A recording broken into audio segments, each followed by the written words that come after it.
saban sinirraa dhaladhe. Waan tokkitti isinitti himuu barbaadan. Waan tokkitti jijjiiramni fedhe dhufuuf, bu'aan tokko argamuuf, faayidaan tokko argamuuf, gammachuun tokko argamuuf, dukkanni tokko saaqamuuf, ifti tokko argamuuf taabii barbaachisa, dadhabbii barbaachisa, hirribatti dhabuu barbaachisa, itti cinqamuu barbaachisa, qabeenyatti dhabuu barbaachisa. Walumaa galatti aarsaa kaffaluu nu barbaachisa. Aarsaa kaffaluu barbaachisa. Waan fedha ta'u maa waan duuniyaarra dhiisi waan akiraa maan ta'in. Wanni martii osoo hin taabin, osoo hin dadhabin, osoo aarsaan kaffalin wanni argamu tokko illee hin jiru. Har'as ilmaan Oromoo dhumaa jira. Dhumaa jirra. Miidhamaa jirra. Saamamaa jirra. Lubbuu qaalii ta'e, lubbuu qabeenya guddaan argamuu hin dandeenye dhabaa jirra. Eeyyee dhabaa jirra. Garuu kana mara irraa rakkoo irraa baraaramuu fi jijjiirama gaarii argachuu ifatti ba'uuf aarsaa kaffaluu nu barbaachisa. Osoo namni takka mataa isaarratti waan isa barbaachisu hin godhin wanni dhuftu tokko hin jirtu. Akka hayyuun Oromoo qabsaa'aan Oromoo jedhetti bilisummaan manatti namaaf hin dhuftu jedhanii. Kanaaf osoo hin taabin wanni dhuftu hin jiru. Har'a Oromoon baay'een akka biraatti fudhachuudhaan mootummaa kanas tuffachuudhaan asiin duras hayyoota baay'ee argaa turre. Yeroo dubbatan mootummaan kun akka waan inni humna hin qabneetti. Mootummaan kun akka waan inni amma ka'e amma kufuutti. Mootummaan kun akka waan inni itti ka'e afaaniin arrabaan arrabsamee kufuutti. Tuffatanii gadi fuudhanii haasaa turan garuu kuffisuu hin dandeenye. Har'as osoo hin taabin, osoo aarsaa hin kaffalin, osoo qabeenya ittiin dhabin, osoo qaama ittiin cabin, osoo ilmaan ittiin dhabin, osoo lubbuu ittiin dhabin, jijjiiramni wanni dhufu hin jiru. Hammeenyi nurra jiru kun, dhiibbaan nurra jiru kunis wanni nurraa ka'u tokkollee hin jiru. Kana amansiisa. Maal asiin dura gaafa bilisoomnu osoo aarsaan kaffalin bilisoomne lubbuu meeqatti dhabne, obbolaa meeqatti dhabne, qabeenya meeqatti dhabne, hirribatti dhabee hayyuun waan danda'u hundatti dhabee hundi namaatu waan isa barbaachisu aarsaa barbaachisu kaffaleetii jijjiirama sana fidee ture jechuudha. Jijjiiramni sun micciirama ta'ee karma fedheena ta'u, dhaaba fedheena ta'u, gama fedheena ta'u rakkoon uumamee rakkoon hawaasa keessa ka'ee miidhaan nurratti hojjetamuu eegalee jechuudha. Miidhaan amma immoo daangaa darbitee jirti. Kanaaf amma rakkoo kana keessaa bahuu hin barbaanna. Haalli keessa jiru kun nu yaachiseera eeyyee. Kana keessaa bahuu barbaanna taanaan mataa keenyatti waan dandeenyu gochuu qabna. Ani alan jiraan an laallatu. Ani ijoolleedhaan an laallatu. Wanni jiru tokko hin jiru. Nama achii qabna. Obbolaa achii qabna. Numti kun immoo achitti deebina. Yoo maalillee taate biyyattii sanarraa fagaachuu hin dandeenyu fagaanullee itti deebuun keenya waan hin oolle jechuudha. Biyyarra badaa jirtu fedhu Itoophiyaa jennee waammannu, fedhu Oromoo jennee waammannu, fedhu Itoophiyaa na jaallannu, fedhu Oromoo ta'uu si'a jaallannu. Biyyuma keenya itti galuun illee waan hin oolle. Yooma itti galuu baannillee har'a ka keessa jiru nama jechuudha. So waan kana waan nu barbaachisu ga'ee nu barbaachisu godhuu qabna. Kana jechuun yoo waan namni dubbatu tokko, waan namni hojjetu tokko illee nama ogummaa qabullee ta'u, nama dandeettii dubbachuu qabullee ta'u, jajjabeessuu, nama dhageettii qabullee dhageettii isaa sanatti fayyadamee akka hawaasa tajaajilu kakaasuu, waan barbaachisu maallaqa. Keessumaayyuu wanni amma yeroo ammaa kanatti wanni martii humna barbaada, wanni hundi maallaqa barbaada. Maallaqaaf ammoo xiqqoo warra haala jiru kanatu keessumaa warra akka ijoollee keenyaa ijoollummaa qabu akka keenyaatu bu'aa buusuu danda'a. Asiin dura argaa turtan qeerroo baay'eetu itti dhufee jijjiirama kana fide. Qeerroo baay'eetu ka'ee waan godhamu godhee hayyuu jecha hayyuu dhagahee jecha qabsaa'aa dhagahee waa hedduu godhee ture. Kana ni beektan. Kanaaf ijoolleen akka keeyyaatis waan barbaachisu godhu haasa'uu ta'e waan irraa haasa'amuu qaburraa akka irraa haasa'amuu qaburraa barannee haasa'uu qabna. Waan godhamuu qabus godhamuu qaba. Waan hayyuun beekaan namni nama dura jedhe godhaa jedhes godhuu qabna. Dhagahuus qabna. Jarrillee akka dhaga'amu godhuu qabna jechuudha. Kanaaf har'a rakkoon hawaasa keenyaa kun nu yaachiseera. Nu yaachise. Keessaa bahuu barbaannaami.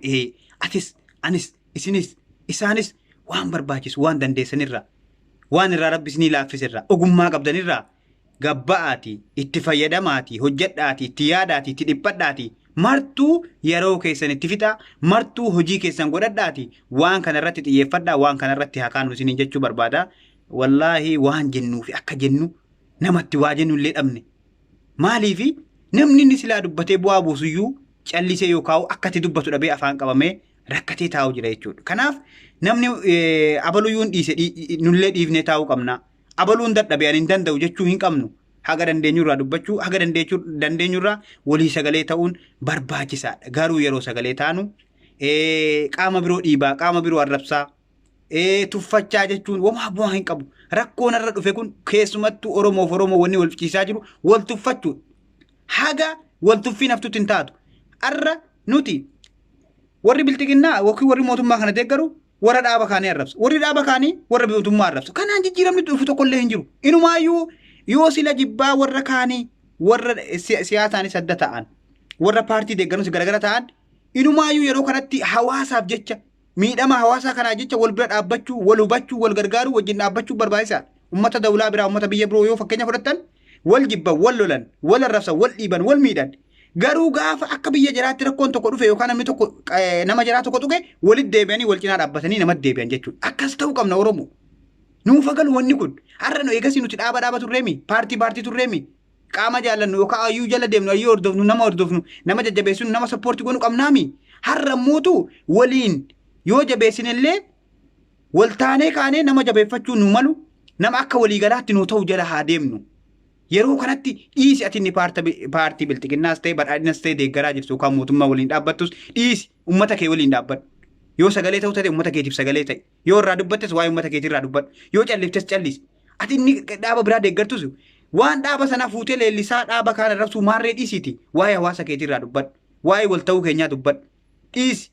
Yoo kanan ta'in ani isa dhaaba biltiginnaa arrabsaa yookaan dhaaba saabaa arrabsaa waan tokkollee hawaasa kiyyaaf sagalee ta'uu hin danda'u hawaasa kiyyaaf illee bu'aa buusuu hin danda'u. Kanaaf nuti yeroo kanatti Oromoon tokkichi inumaayyuu yeroon kun yeroo Oromoon qofti waliin dhaabbatu osoo hin taane silaa osoo beenna ta'e osoo waa'een biyya keenyaa osoo lubbuun namaa tokko baduun nu yaachisa ta'e akka guutuu biyyattiittiyuu yeroo kanatti wal bira dhaabbannee diina nu keessaas haa ta'u qaama kamuu keessaa ba'u walirraa deeffama ture malee yeroo kanatti Oromoon adda ba'a osoo hin taane yeroo Oromoo irra darbee guutuun biyyatti sila itti walii galtee itti wal dhageessee itti walitti dhiyaattee lubbuun namaa kun maa bada gara kamiin badaa jira maaliif bada jedhee namni itti silaa wal hubachuu qabu har'a garagara deemaa jirra jechuudha. Kanaaf jijjiiramni dhufuufis ta'e qaama nu miidhaa jiru kana baruufis ta'e ofirraa deebisuufis rakkoo kana keessa darbuufis ifa nuti dukkanaa'e kana akka nurraa ka'u akka iftii duraan iftee turtee dhaamte sun deebitee iftu godhuudhaaf